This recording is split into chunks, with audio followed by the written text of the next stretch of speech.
Bonjour à tous, je suis ravie de vous retrouver pour la troisième vidéo de la série Inspiration. Et donc après avoir parlé de l'écriture autobiographique, de l'écriture d'introspection, nous allons parler aujourd'hui de l'écriture de fiction ou écriture créative. Alors, on peut très bien pratiquer l'écriture de fiction sans pour autant avoir envie d'écrire un roman ou un recueil de poèmes ou même des nouvelles. On peut très bien se limiter à des petits textes juste pour le plaisir de jouer avec les mots et le plaisir de ressentir la joie de la création. Alors évidemment, de fil en aiguille, on peut avoir tellement de plaisir et des idées qui viennent et à force d'expérimenter, avoir envie de se lancer dans l'écriture de fiction plus longue, mais c'est vraiment pas une obligation et on peut vraiment se faire plaisir sans aller jusqu'à écrire un roman. Je dis ça parce que l'écriture de fiction n'est pas réservée aux romanciers. On peut s'amuser en dilettante comme ça avec l'écriture de fiction, et c'est ce à quoi je vous invite dans mes ateliers qui sont réservés à l'écriture de fiction, ou dans le labo quand on aborde l'écriture de fiction. En fait, le fait de pratiquer comme ça régulièrement, de jouer à créer des personnages, à créer des textes, à créer des intrigues, même mini, ça va vous permettre déjà de cultiver votre langue, d'améliorer votre style, de trouver une certaine aisance comme n'importe quelle pratique. Si on fait des gammes au piano, peu à peu on a de l'aisance. Là c'est pareil, c'est un peu comme des gammes, même si c'est beaucoup plus ludique que des gammes. Et ça va aussi vous permettre de trouver votre ton, de trouver ou ce qu'on peut appeler aussi votre voix, c'est-à-dire la façon dans laquelle vous vous exprimez, ce qu'on pourrait aussi appeler votre style, et vers quel type de récit est votre zone de confort. Peut-être que c'est dans un récit qui est plus proche du conte, et alors peut-être que vous allez vous approcher de la fantasy. Peut-être que c'est vous aimez des histoires qui collent beaucoup à la réalité. Et puis aussi votre voix, c'est plutôt, est-ce que vous êtes plutôt dans un ton humoristique? Est-ce que c'est plutôt des choses où il y a plus de drame, même si les deux sont pas antinomiques, on peut avoir du drame tout en étant humoristique, etc., etc. Donc voilà, à quoi ça sert, si y a besoin que ça serve à quelque chose, de pratiquer l'écriture de fiction. Moi, ce que ça m'apporte, c'est surtout j'ai beaucoup plus de joie créative quand j'écris de la fiction que quand je fais de l'écriture introspective ou de l'écriture autobiographique. Il y a beaucoup plus d'exaltation en fait. Le fait d'avoir une contrainte de départ et puis d'arriver à la surmonter et de créer un texte, et parfois qui me plaît beaucoup, mais en fait même quand ça me plaît pas, je suis quand même heureuse d'y être arrivée. Il y a parce que en fait on part dans une histoire qu'on crée vraiment de toutes pièces.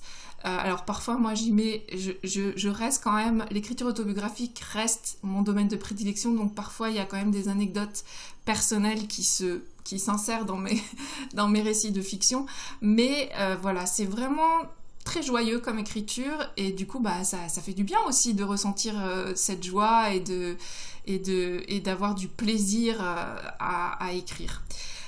Donc j'ai dit le mot contrainte. En fait, je pense que vraiment l'inspiration dans l'écriture créative vient de la contrainte. C'est-à-dire que c'est vraiment comme ça qu'on fonctionne dans les ateliers d'écriture, que ce soit les miens ou ceux d'autres personnes. L'animateur donne une contrainte de départ. Alors souvent, il y a au moins 2 contraintes, parce qu'il y a la contrainte du temps.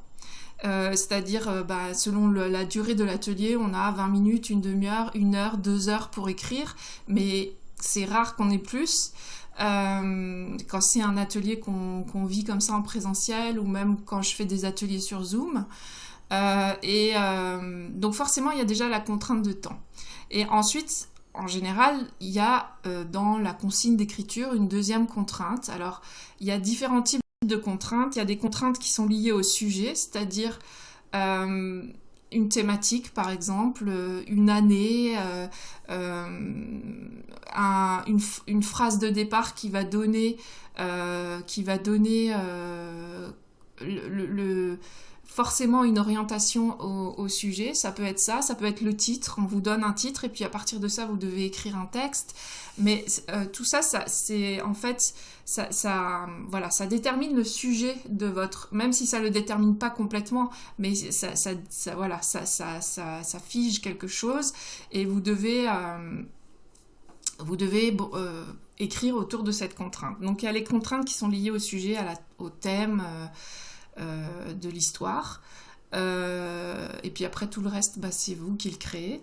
Ensuite, il y a les contraintes qui sont liées à la forme du texte. Par exemple, on vous dit, écrivez une page de journal. Alors, en général, les contraintes sont liées. Il n'y a pas qu'une seule contrainte. Par exemple, ça peut être écrire une page de journal d'une femme de chambre au XVIIIe siècle.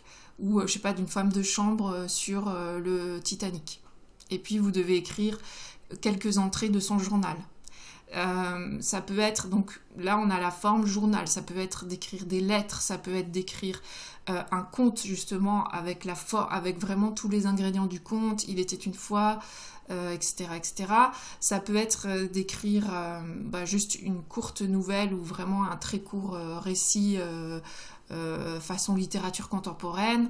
Ça peut être d'écrire un poème. Alors après les poèmes, il y a aussi différents types de structures de poèmes, mais on peut très bien vous dire je ne sais pas moi, une thématique comme on vous donne 3 mots, grenouille, étang et puis printemps, et à partir de ça vous devez écrire 4 haïkus par exemple, qui sont les petits poèmes japonais de 3 vers. Si vous avez par exemple un quart d'heure, voilà, vous avez toutes les contraintes pour écrire, et donc là il y a une contrainte quand même de sujet, parce que vous savez, vous avez 3 mots qui vous orientent, une contrainte de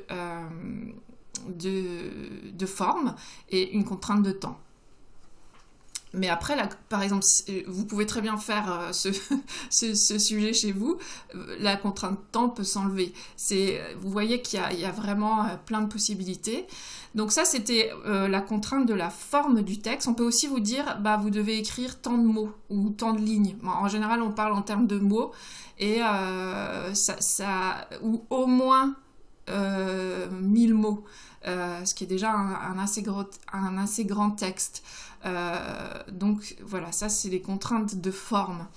Ça peut être d'écrire une chanson aussi, même si ça ressemble un peu à l'écriture poétique, mais parfois c'est un peu différent parce qu'au niveau de la diction et tout ça, le rythme n'est pas tout à fait le même.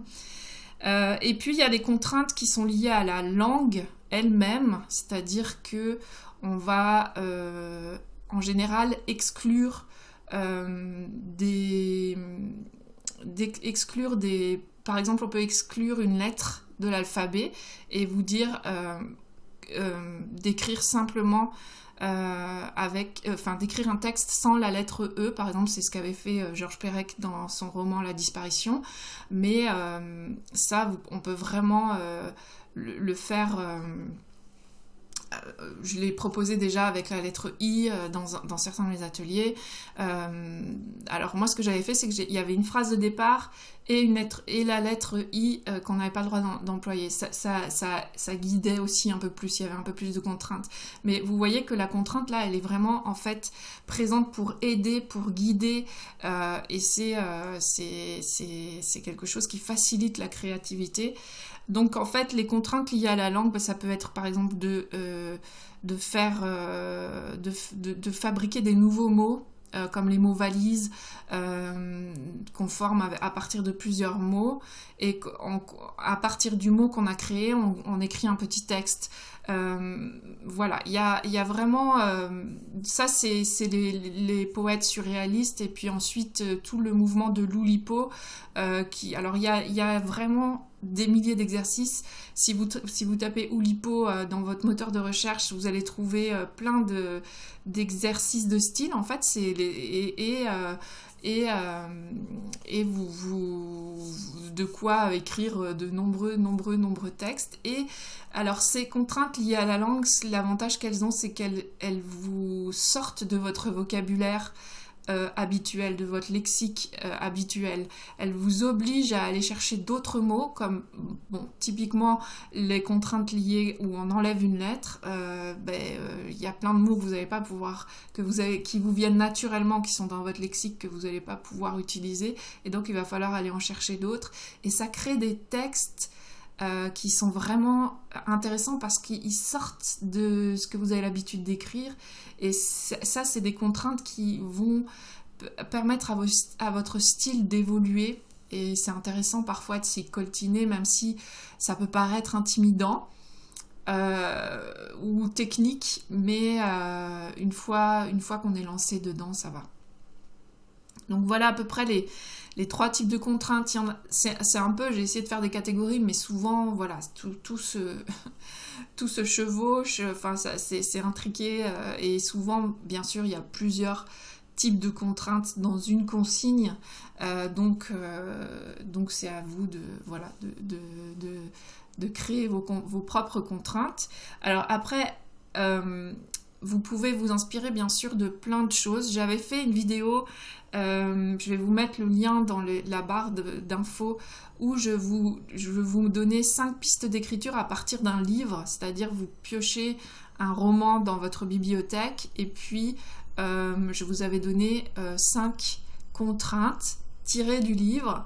Alors ça marche avec n'importe quel livre. Voilà, pour écrire un texte. Donc je vous renvoie à cette vidéo par rapport à tout ce qu'on peut faire à partir d'un livre. Ce que vous pouvez faire aussi, c'est vous faire des banques de personnages, différents types que si vous lisez beaucoup, que vous rencontrez dans vos romans par exemple, et puis des banques de lieux, des banques d'actions, voilà, des listes. Et puis, vous piochez dedans. Vous pouvez même vous faire des petits papiers dans des boîtes avec la boîte personnage, la boîte lieu, la boîte action, la boîte période historique, par exemple. Et vous piochez un papier. Et là, vous avez votre consigne de départ. Donc ça peut être intéressant de vous fabriquer un petit matériel comme ça, une petite banque d'idées qui vous suivra tout le temps. Vous pouvez aussi ajouter dans cette banque d'idées des images. Donc ça peut être des images que vous découpez dans les magazines, des illustrations, des photos. Les tableaux de peintres sont vraiment... voilà, écrire un sujet qui peut être vraiment très classique, c'est par exemple on prend la Joconde et puis écrire le quotidien, je sais pas, la routine matinale de cette jeune femme, ou écrire ce qu'elle est en train de penser, ou écrire ce qu'a voulu nous montrer le peintre à travers ce portrait. Enfin voilà, il y a plein de façons autour d'un tableau d'écrire un texte. Et puis on peut vraiment sortir du contexte du peintre de Léonard de Vinci et de cette jeune femme qu'il peint et aller bien au-delà. Enfin voilà, après c'est créatif, donc tout est permis. Donc les magazines, vous pouvez... Ce qui est intéressant dans les magazines aussi, ça peut être de découper des titres et puis de partir de ces titres pour créer une histoire. Ce qui est dans la presse quotidienne aussi, ce qui peut être intéressant, c'est les faits divers, les petits entrefilés comme ça, ou même une petite annonce. Ça peut être vraiment un point de départ d'une histoire. Voilà, il y a plein de choses partout, tout est inspiration en fait, hein, donc laissez-vous on a travaillé déjà aussi autour de citations, voilà, une citation, et puis alors cette citation, ça peut être un de vos personnages qui dit cette citation à un moment dans l'histoire, mais ça peut être aussi un personnage qui essaye d'expliquer cette citation. Enfin voilà, il y a plein de façons de tourner autour des inspirations. Alors, ensuite, si vous avez pas envie de vous créer ce matériel ou d'aller fouiner sur internet, je vais vous donner... Il existe des sites, des blogs notamment un dont je n'ai pas le nom là, mais je vais vous le mettre dans la barre d'infos, qui propose toutes les semaines, je crois qu'il s'appelle écriture créative, mais je suis plus sûre parce que j'en consulte parfois plusieurs, donc je me souviens plus exactement, puis j'ai pas regardé avant d'enregistrer la vidéo, mais je vais vous mettre le lien dans la barre d'infos, qui propose chaque semaine ou chaque 15 jours un sujet d'écriture comme ça, créative, avec une contrainte. Alors parfois c'est un logorally. Alors les logorally c'est intéressant, c'est 10 mots, et puis vous devez écrire une histoire avec ces 10 mots. Un peu comme je vous ai fait tout à l'heure, grenouille étant printemps. Là, il y a 10 mots, et puis à partir de ces 10 mots, vous devez écrire un texte, et les mots doivent se retrouver dans le texte. Voilà, et puis ça c'est vraiment intéressant parce que quand on fait ça en atelier, on voit que s'il y a 10 participants, les 10 participants ont des textes vraiment très différents. C'est ça aussi qui est exaltant quand on pratique l'écriture en atelier et en groupe. Donc je vais vous mettre le lien de ce... Donc il y a des logorally, puis parfois il y a à partir d'une image, enfin voilà, c'est un blog qui est assez riche en propositions d'écriture comme ça, créative, de fiction. Et puis sinon il y a un livre dont je parle très très souvent, que vous avez vu dans pas mal de mes vidéos. C'est le livre de Falice Tachak, 350 techniques d'écriture créative, écrire un plaisir à la portée de tous. Alors c'est vraiment un livre qui a, il y a 350 propositions, donc vous pouvez faire le tour, mais c'est un livre qui est à la fois classé en thématique et à la fois en type d'écrit. Donc on peut vraiment travailler, si on a envie de travailler les dialogues, si on a envie de travailler les personnages, si on a envie de travailler la description, si on a envie de travailler le carnet de route, le carnet de voyage, les récits de voyage, si on a envie de travailler plus les récits autobiographiques, la poésie, c'est vraiment une mine d'or. Moi je vous dis, ça fait, je pense, depuis 2014-2015 que je l'ai, et j'ai vraiment pas encore tout exploré. Il y a beaucoup de écrire à la façon d'eux, mais écrire à la façon d'eux, c'est vraiment une façon aussi intéressante d'entrer dans l'écriture de fiction, de recopier une structure de texte, ou de recopier une façon d'utiliser le vocabulaire par exemple, et puis ensuite de s'approprier ça et puis de le faire à sa façon. Donc c'est pareil, je vous mettrai le titre, l'éditeur c'est chez Erol, dans la barre d'infos, si vous avez envie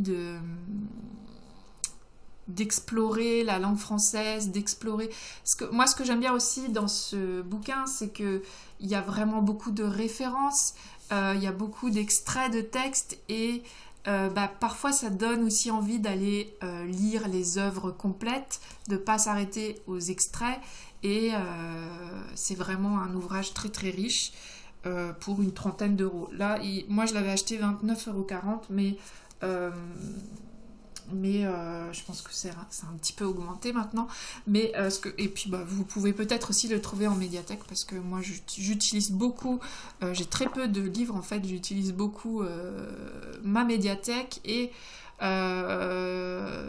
alors si vous habitez, là moi j'habite une petite ville, donc il n'y a pas énormément de choses dans ma médiathèque, mais j'ai quand même trouvé quelques petites pépites qui parlent d'écriture, ou des livres d'auteurs un peu comme ça, qui sont classés comme ça au rayon, je sais même pas comment il s'appelle ce rayon, mais vous savez il y a le rayon théâtre, puis il y a un peu le rayon littérature, mais c'est pas là où il y a les romans, c'est un autre rayon. Et là j'ai trouvé par exemple, alors il y avait un livre d'une personne qui parlait de ses ateliers d'écriture, il y avait aussi un livre de quelqu'un qui a écrit comme un roman, mais que sous forme de lettres. En fait, il écrivait à des objets de sa vie, il écrivait à des personnes de sa vie pour régler des situations. C'était vraiment intéressant comme type d'écrit. Et du coup, ça aussi, ça donne des idées pour écrire plus tard. Donc explorez les rayons de votre médiathèque. Après, si vous habitez dans des grandes villes, moi je sais qu'à Strasbourg, bon, c'est pas très loin de chez moi et il y a il y a plusieurs médiathèques et je sais que celle où j'ai l'habitude d'aller, il y a vraiment un bon rayon avec au moins 10 livres autour des ateliers d'écriture, qui donnent des pistes d'écriture, donc n'hésitez pas à aller chercher là, puis feuilleter les livres, et puis vous trouverez peut-être des mines d'or, et puis de quoi écrire pendant de longues années. Voilà, je vais m'arrêter ici pour cette vidéo, et puis je clôt ainsi la série Inspiration. Je pense que la semaine prochaine, je viendrai parler d'un type de journal qui s'appelle le Foursquare Journal. Enfin, j'hésite encore entre plusieurs sujets parce que je voudrais aussi vous parler de 3 livres qui parlent d'écriture, mais je suis pas sûre que j'aurai fini de lire le dernier que j'ai à lire. Donc on verra, ça sera la surprise, mais voilà, on s'oriente vers quelque chose de plus... d'un peu plus concret que ces trois vidéos là, mais je pense qu'elles étaient précieuses, enfin c'était important que je les fasse pour que vous voyez un peu tout le panel d'écriture que vous pouvez pratiquer, et puis tous les outils qui sont à votre portée et que vous pouvez utiliser facilement et que vous pouvez tester et explorer en autonomie, ou après si vous avez envie d'écrire en compagnie et de donner à lire vos textes dans des cercles qui sont sécures, dans lesquels vous allez vous sentir en sécurité parce que les autres vont aussi partager leurs textes et parce qu'il y a une bienveillance, une écoute qui fait que voilà, on est tous en train d'expérimenter des choses et donc on est respectueux de ce que l'autre peut nous présenter comme texte, et ça enrichit encore la démarche parce qu'évidemment de voir ce qu'ont fait les autres de la même contrainte qu'on a eue, et c'est totalement différent et ça ouvre encore plein d'autres pistes et ça donne de l'inspiration. Donc vous êtes les bienvenus dans les ateliers que je propose. Voilà, je vous dis à la semaine prochaine, et puis en attendant, je vous souhaite de très beaux moments d'écriture. Salut!